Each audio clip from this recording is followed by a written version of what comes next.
Welcome to Chasing the Upside, conversations about living the FPL life. One quarter of the FPL boys. Aakash, welcome to Chasing the Upside. How are you?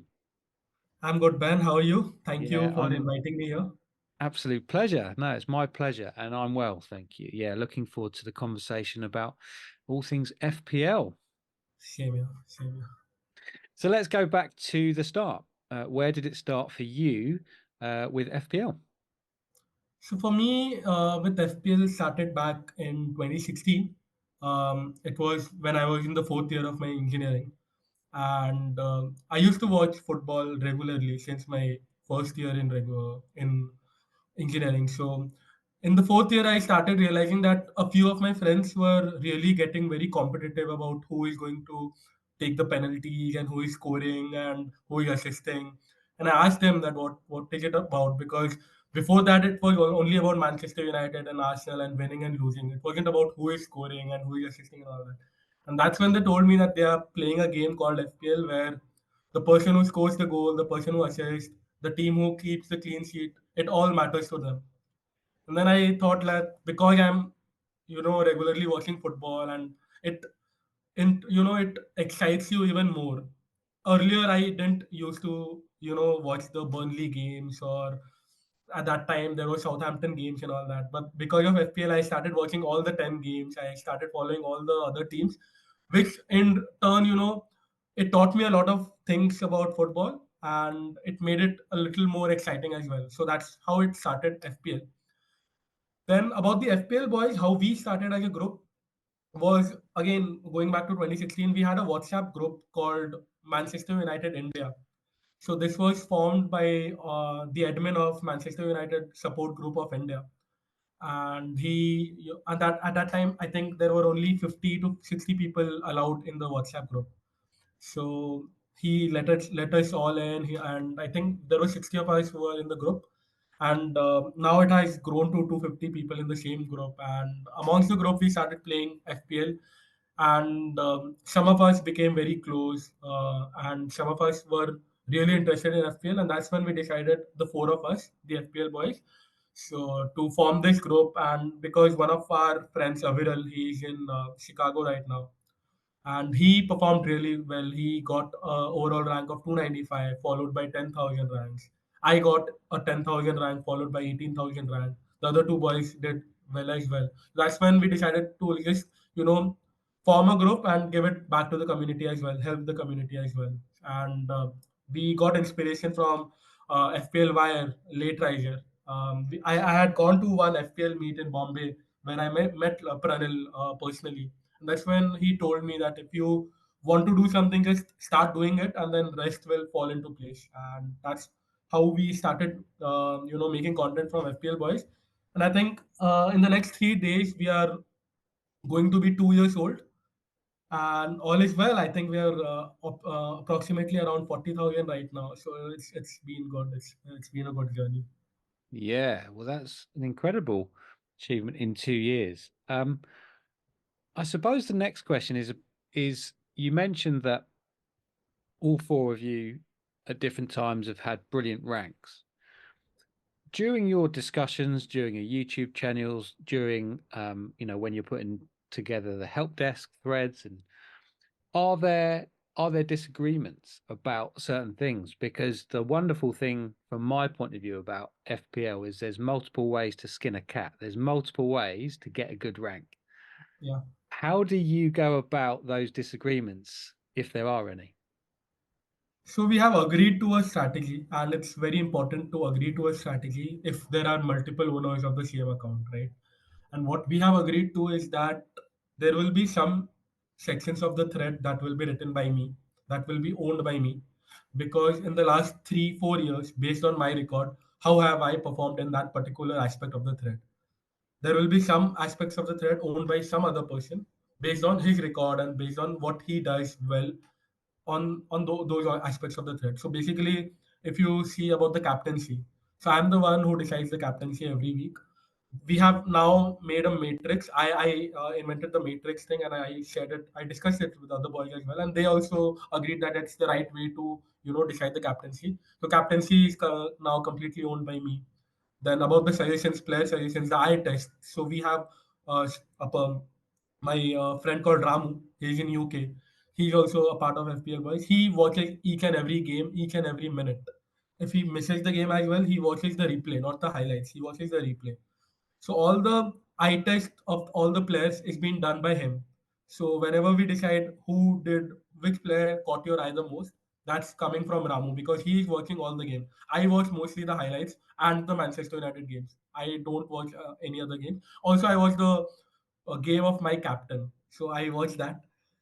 Then Aviral is the one who writes about the matchups. So he watches the games and he knows which team concedes a goal from which angles and which sides. So he does the matchups thing. So when there is a Trent versus a Rashford, so he's the one telling us that Trent is not that good in defending. So Rashford has a good chance of scoring, and Liverpool have considered the most chances from that side. So that's how we have decided and divided the the thread aspects, and that's why there are disagreements sometimes because sometimes my captaincy choices are a little weird or are a little too differential. Like I captained Bruno last week and it burnt me like hell. But that's when there were a lot of disagreements. People were Aviral and Aditya were telling me that no, don't go with Bruno. Manchester United aren't playing well. But then I still went ahead with them because the final word has to be mine. Because if there are disagreements, the particular owner of that aspect has the final word. So it was my final word, but it didn't go well. But then that's life, I think. Yeah. But that makes perfect sense how you arrange everything, and having that accountability is obviously completely key, isn't it? I suppose. Yeah, yeah. Um, so you did mention about the threads. And I think one of the fascinating things about following you and the boys on X is your help desk thread, which is incredibly informative, and you've talked a bit about the process there. Um, how much time does that take up between the four of you? Do you start working on it during the week as soon as the previous game week is finished, or or are you sort of collating the information and then blitzing it at the very end? Yeah, how talk us through that process of putting it together. Sure. So we actually start doing it on the last game week, on the last day of the game week. So basically, if the game week starts from a Friday night and the last game is played on Saturday night, so we start planning about the next game week from Sunday onwards, Sunday afternoon, Sunday evening, based on the timelines. Now because game week 23 timeline was very small, like we had just 3 days to prepare everything. Before this, we had 14 days to prepare for game week 22 because of the large gap that we had between game week 21 and 22. So that time we had a proper strategy about what we are going to do on which day and how we are going to collect all the information from who is going to watch the games again so that we give the correct information to everyone. But on a regular game week, if it's starting on a Friday night or a Saturday evening and ending on Sunday, like usual game weeks, then we start doing it on Sunday night after the games are finished. Monday we start and we go through FPRef and we start publishing the stats. And mostly we ask the questions because the most important part of help desk is knowing what people want to read and what dilemma they have. And people have the most important dilemmas or the most important questions right when the previous game week is ending. So you must have seen on our Twitter handles, on our X handles as well, that whenever the game week ends, within an hour, we post whatever question you have for the next game week, just share that with us. Because that is the time when the people are most vulnerable. Because they might have been burnt or they might have not had a good game week, or they might have had a brilliant game week and might be planning they might be planning what next. So that's the time when the people are the most vulnerable, and that's when most of the questions come in from them to us. And then we have a period of 2 to 3 days wherein we divide and finalize all the themes of the help desk. That I think if there are 40 comments and 10 of those comments are about maybe chip strategies, or maybe if uh, we want to bring in Haaland, who do we kick out? Who do we move out? Watkins or Solanke? So this is a theme. So we shortlist these themes based on how many comments, how many people are asking the same questions, and then we decide which are the top 6 to 7 questions that are asked by the team, by the managers on Twitter, and then we divide it amongst ourselves that you write these two, I'll write these two. So that thread is mostly ready by Wednesday night, and then we publish it on Thursday. What's going on at the moment in terms of what I'm calling and what most people are calling Walkergate, which is really, I think, I mean, I try and keep out of X. I use it for information only, really. But I think what you said there is quite apt about what's going on at the moment. And for the people that don't know, this this will be going out round about the same time that all this is going on with Mark from Black Box basically taking a break from X because of the abuse he's getting, which is ridiculous. Obviously, that goes without saying. Have you had any experience of seeing the negative side, I suppose, from X? Luckily, we haven't.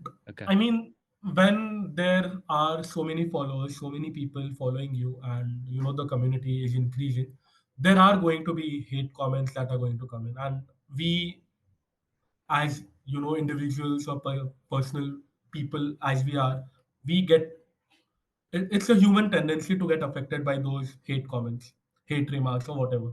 Sometimes our captaincy doesn't work. Sometimes our recommendation doesn't work. So since last year, there have been occasions when some of the game weeks have been terrible. Whatever recommendations we gave, it has been the exact opposite. So that's when some of the hate comments had come in. But we decided this when we were going to, start making content, that one thing is for sure, that we won't be affected by whatever comments come in. If there is a good feedback that is being given by the community or being shared, yes, that's when we will take the feedback. We will make the changes, we'll adjust whatever content we are making.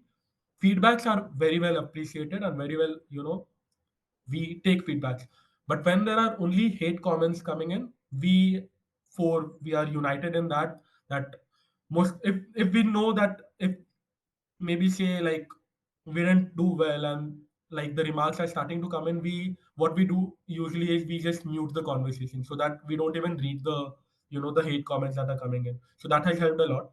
But because there are four of us, so the tendency to affect the four of us is a little less, because it's being divided by the four of us.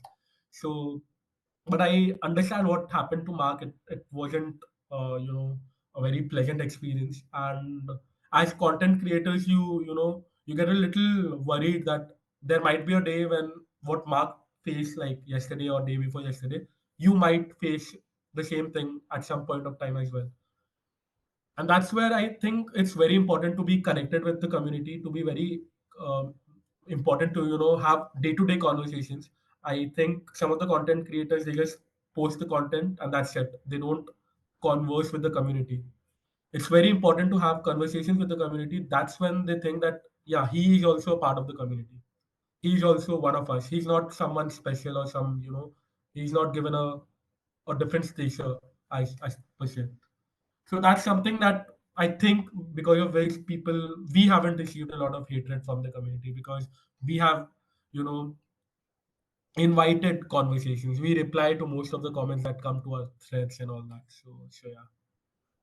Yeah, and I think just before moving on, I think in some ways, Mark and people that do really engage with the community are sometimes they put themselves in a worse position because of that. They're trying to do the right thing. Anybody that knows anything about FPL knows that kind of Mark is the sort of the godfather of what we're experiencing now.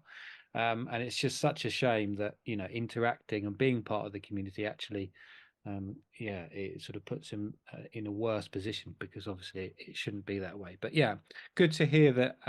Firstly, that there's four of you. So if you do get those stupid comments, there's four of you to take there's Yeah. four of you to take the pressure there. And also muting the conversation, because if people can't say anything nice, they shouldn't say anything at all, should they? But yeah, good to hear. Good to hear. In terms of your individual strategy for being an FPL manager, do you have any principles that you try to stick to playing the game? So I had this thing that I always follow, and now because there are so many content being floated around, people get influenced by our content. We also get influenced by some of the good content creators that there are on the community, right? So we read almost all the content that is coming on Twitter, and it's human tendency to get influenced by them. But what I generally do is I trust my own instinct, and that's why when we post the deadline day post as well, which is going to come tomorrow, you will see that we put it on the headlines as well. Always trust your own instinct. Pranil told this to me when we met in the FPL meet that if you are bringing in a player on someone else's recommendation and that player does well, you'll be happy. But if you bring in a player that you thought would do well and that player does well, you'll be more happy.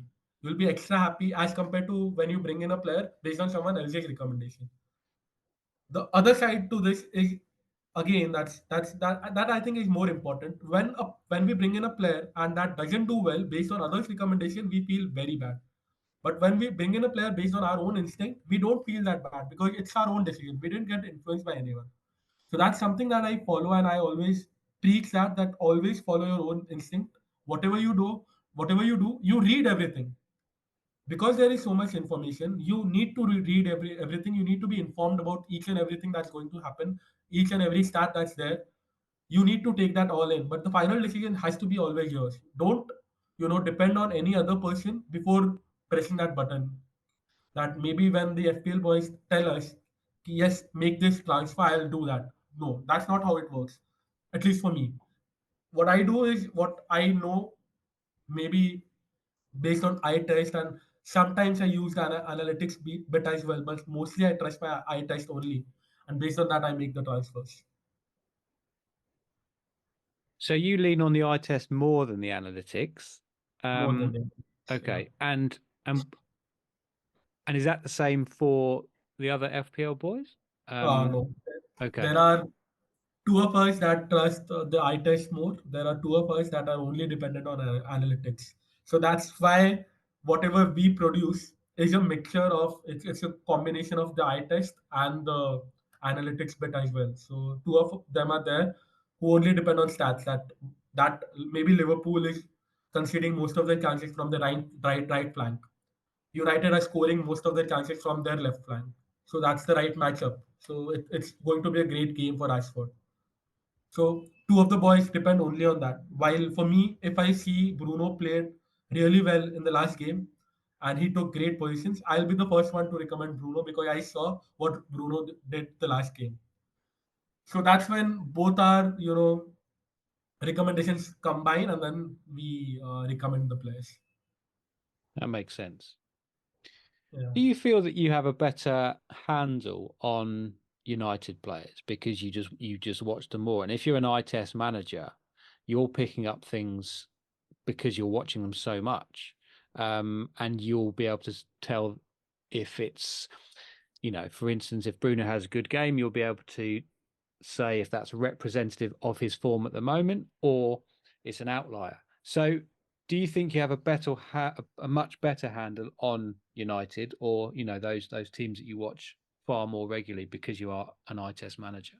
Yeah, for me personally, I think I have a more, a good handle on United, Manchester City, Spurs, and Arsenal. These and Liverpool, of course. So these five teams I watch regularly. Why? Because United I follow, I watch all their games. Liverpool, City, it changes based on my captaincy on the FPL week. So if I have Captain Salah, I will watch all Liverpool games. If I have Captain Haaland, I'll watch all their games. Nowadays, I've been captaining Son, Madison as well. So I watch Spurs game on and off as well. Plus, they are playing great game. They are playing great attacking football. So I love watching Spurs as well. So these 4 or 5 teams, I know I have a better command than the other three. But then there is Ramu who stays in Brighton in UK. He loves watching Brighton. Then he loves watching Burnley as well. So those are the teams that Ramu loves. So he watches all their games. So those, if we want a recommendation from those teams, I go first to Ramu. I ask him that based on your whatever you watched, which are the players that you think will do well, which are the players you think are in get up in a great position or are in a better form or something like that. So yeah. Again, you've got all everything covered between the four of you. That again, that's the theme. That's the thread, isn't it? If you Yeah. can't do something or you don't have the info, the other three will, which is Yes. which is great. Which is nice if you're following yourselves on X and you're sort of taking your information and potentially that informs your decisions. That's a good thing that you've got everything covered. Definitely.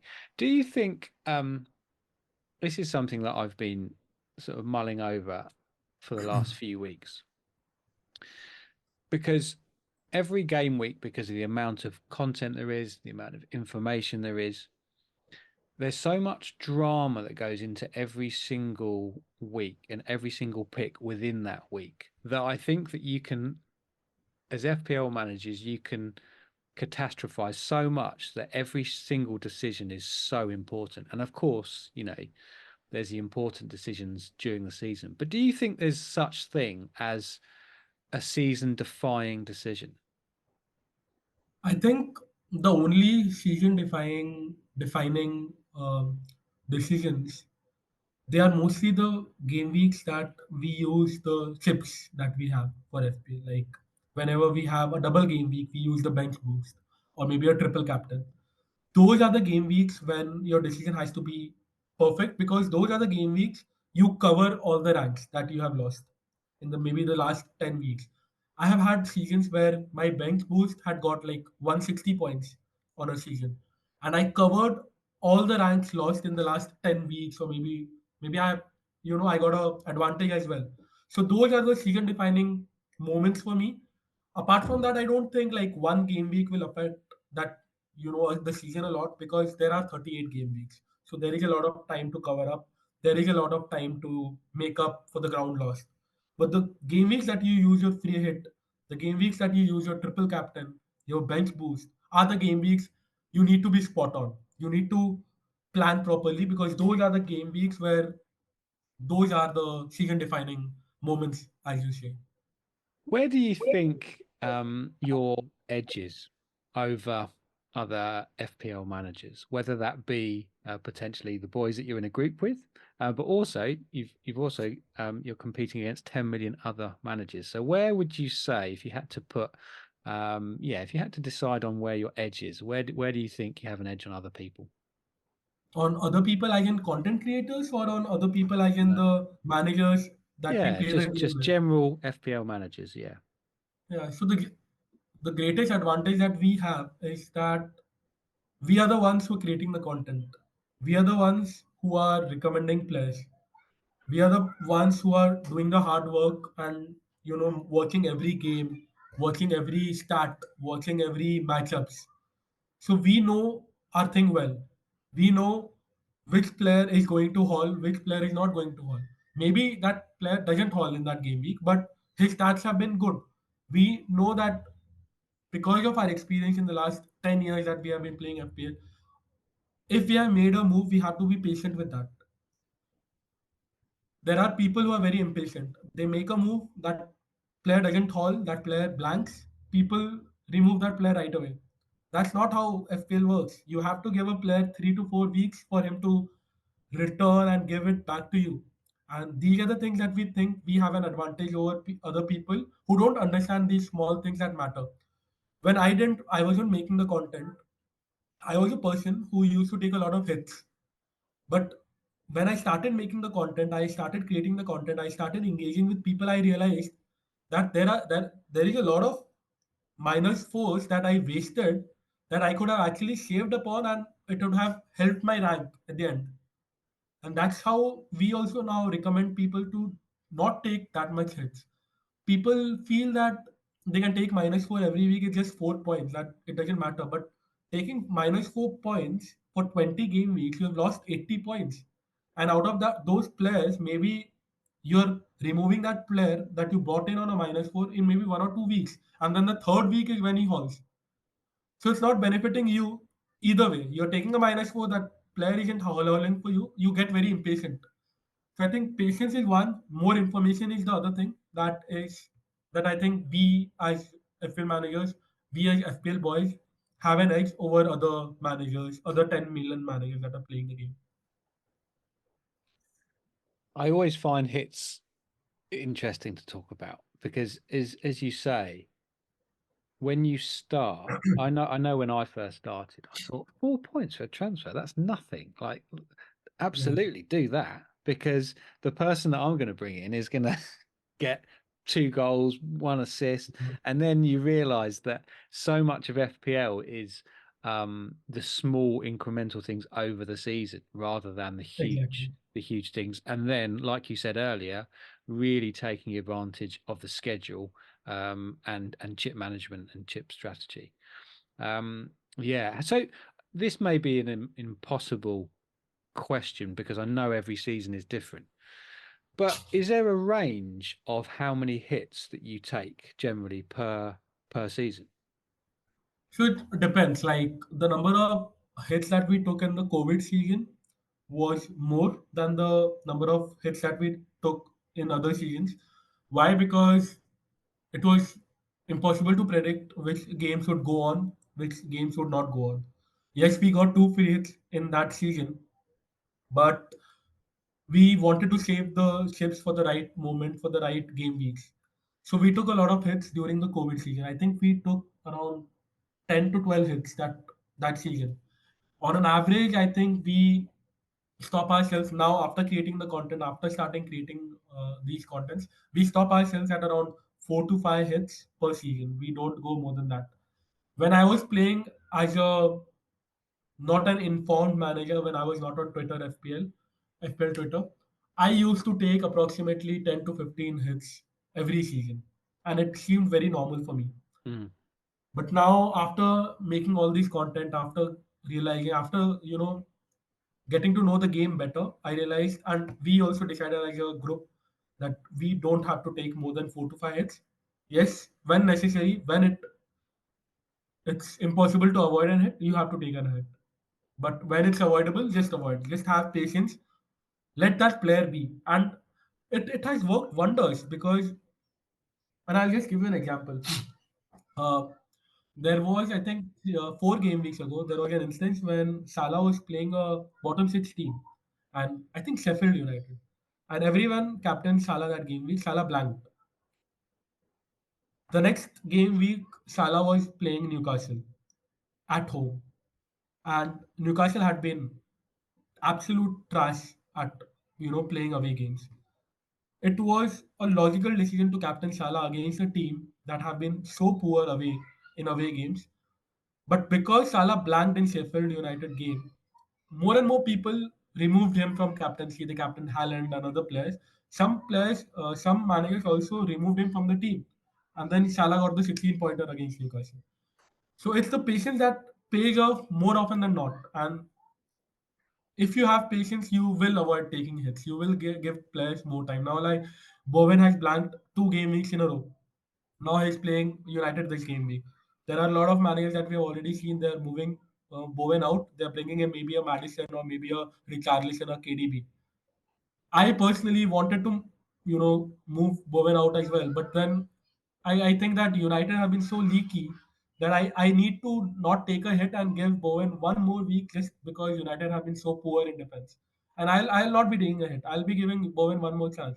So that's something that I learned after creating content and after, because the four of us interact so much amongst each other as well that we, even if like I haven't, the finger on the transfer and I'm going to make, I'm going to take a hit. Other people, the other 3% will people will come in and they will be like, no, no, Akash, don't take a hit. Just have patience. Just slow down. Just slow down. So I think, yeah, that helps a lot. And yeah, like I said, 4 to 5 hits per season is where we stop ourselves. So the 4 or 5 times a season, roughly, that you take the hit, under what conditions do you take the hit? Maybe if we have like 10 players that are playing in that game week, like we are going to have a big planned game week coming in 29. Now, if the teams that are playing in that game week aren't that good, like for now we have Burnley, Brentford, Spurs, and one more team that Arsenal, I think. Those 4 teams are going to play. It's confirmed that they're going to play in game week 29, but other 8 games are not confirmed yet. Now, For Arsenal, we already have the players. For Spurs, we already have the players. Burnley, Brentford, we might bring in Tony. So we already have around 6 to 7 players. Now, is it logical or is it a very good decision to take a free hit in that game week?